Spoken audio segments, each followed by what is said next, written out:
fue que se evaporó. Mucha gente trata de vestir al 2001 como algo pasajero, volátil, y se evaporó. No, mentira, no se evaporó nada. Esto no solo tiene la herencia ultra importante de lo que comento de el actual estado de la juventud, la actual conciencia de todo el pueblo, sino que además tiene el mérito de haber permanecido en el tiempo, de haber creado grandes organizaciones populares, de haber sabido hacer crecer a las organizaciones populares que ya existían. Y, por ejemplo, en el 2003, que fue cuando yo entré a militar, todavía seguían existiendo fábricas recuperadas en lucha, ¿sí? Que insisto, hasta el día de hoy continúan.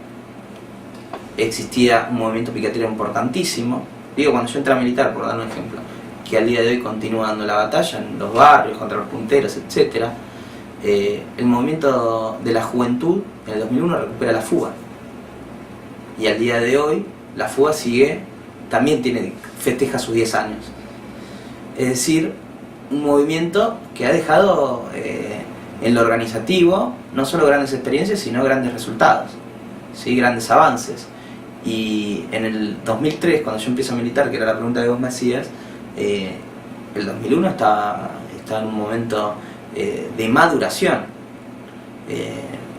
En el 2003 estaba el gobierno de Duhalde, cuando yo entré a militar, y era un gobierno que parecía haber tomado las riendas de la situación. Después de que se caían uno tras otro, parecía que había uno que se mantenía, y tanto parecía que se mantenía que se valentonó y montó una represión, un movimiento piquetero que estaba muy organizado, y con esa represión finalmente tuvo que adelantar las elecciones y no pudo ir por la reelección.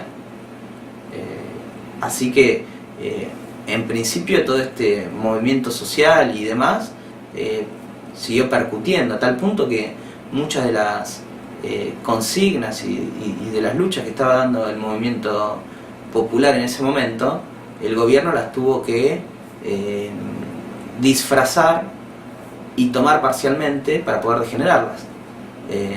Tuvo que salir con una política de cooptación y de contención más que con una política de represión. Es decir, los cambios también son los cambios que hubo en el régimen político después del 2002-2003. Claro, hubo una influencia. Y en lo político, naturalmente. Claro. Y hoy muchas de las diferentes, por ejemplo, esto que te decía, ¿no? El pago del FMI y todas estas cosas, que en realidad son una forma de travestir las consignas, ¿sí? Es la degeneración. Miren, la de las Madres de Plaza de Mayo es la demostración cabal de lo que digo. O sea, las Madres de Plaza de Mayo, una organización popular de lucha por los derechos humanos, de pronto pasaron a ser una empresa constructora. Y miren lo que se va descubriendo, ¿sí? Entonces, esta cooptación degeneró a las organizaciones populares, ¿sí? Ahora, muchas organizaciones populares mantienen hoy su independencia política del gobierno y no están cooptadas, ¿sí? Y verdaderamente esta experiencia de la cooptación es una experiencia que también va a enseñarle mucho al pueblo argentino. Y aquellas organizaciones que no hemos sido cooptadas, vamos a tener que dar una lucha muy grande de acá a la próxima crisis política que se está abriendo, y a la próxima crisis económica que se está abriendo, que no es de la Argentina, es mundial. Y bueno, la Argentina depende del mundo como una hoja depende del viento. No, la influencia es total. Yo creo que la influencia es total. Porque puede ser que el PO uno lo vea en lo que puede llegar a sacar en las elecciones. En esta elección saquemos un 2, un 3%, en la que viene subamos un poco más, pero verdaderamente es un factor el PO, el Partido Obrero, es el factor consciente de un proceso inconsciente. Y entonces yo te señalaba de las consignas anteriores al 2001, cuando el PO era considerado un partido de delirantes, pasaron a ser tomadas por todo el mundo, fueron la condensación de una experiencia política que creo yo, en la crisis que se viene, va a volver a estar en el primer plano. Y el Partido Obrero creo que hoy por hoy es un partido muy instalado el conjunto de las provincias, de los sectores populares de nuestro país, y creo yo que las perspectivas del Partido Obrero, de la izquierda en general, por eso hicimos un frente, porque verdaderamente creo que es una perspectiva muy importante que se abre para toda la izquierda, con la crisis y con estas elecciones, es fundamental. No, yo como te digo, particularmente en mi caso, yo sé que esto no es general, pero yo siempre, como seguía a la izquierda, siempre tenía interés en los planteos y realmente nunca fui de tener ningún prejuicio, sino que por el contrario, verdaderamente para mí las conclusiones del 2001 fueron las que me fueron empujando de alguna manera y llevando al Partido Obrero. Es la sensación que tengo yo. Y bueno, en el 2003 empecé la universidad, en el CBC, empecé a tener un acercamiento al partido de izquierda en general. Después en la universidad, en la facultad sobre todo, ya metí en la facultad, ni hablar, las asambleas de la facultad, yo soy de la facultad de Sociales, la facultad de Sociales está ultra politizada, tiene asambleas muy grandes, conflictos, luchas, y bueno, me metí de lleno. A partir de ahí entonces empecé a conocer los grandes conflictos, no solo que salían por los medios, ¿sí?, sino los conflictos más particulares del movimiento obrero, aprender una gran cantidad de cosas. Y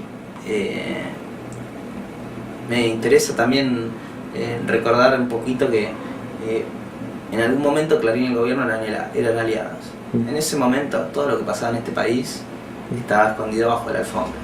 Y verdaderamente, desde el punto de vista informativo, en el Partido Obrero creo que aprendí un montón de cosas, grandes huelgas impresionantes, que verdaderamente han sido ocultadas, y el poder de ocultamiento de los medios, del que tanto habla el gobierno, no es el poder del ocultamiento de lo beneficioso que es la asignación universal, sino es el poder del ocultamiento de las grandes huelgas que se están dando en muchos lugares y que hoy no son reflejadas, y que en muchos casos, si son reflejadas, es producto de una crisis en la que nosotros no nos ponemos ni de un lado ni del otro, pero que verdaderamente existió un momento en el que el gobierno era aliado de Clarín y nada salía. La lucha del casino fue la más impresionante, la más impactante. Bruckmann, por supuesto, fue también muy importante en el 2003, pero era un año donde, bueno, el país se prendía fuego y salía en todos lados que el país se prendía fuego. Clarín pidiendo orden, etc. El 2008, 2007, fue un año en el que las cosas estaban más calladas. 2006 sobre todo. La lucha de la fuga también fue muy importante para mí. A mí lo que me determina es en el 2006 la lucha de la fuga. La huelga del casino verdaderamente me pareció la primera gran experiencia militante. Una huelga impresionante con más de 2.000 trabajadores tomando el casino flotante de Buenos Aires, un predio gigantesco en el medio de Puerto Madero. Y la lucha de la universidad verdaderamente creo que también fue una lucha que me marcó a fuego, y la que de hecho me hizo incorporarme un año que estuvimos luchando para que nos eligiera rector.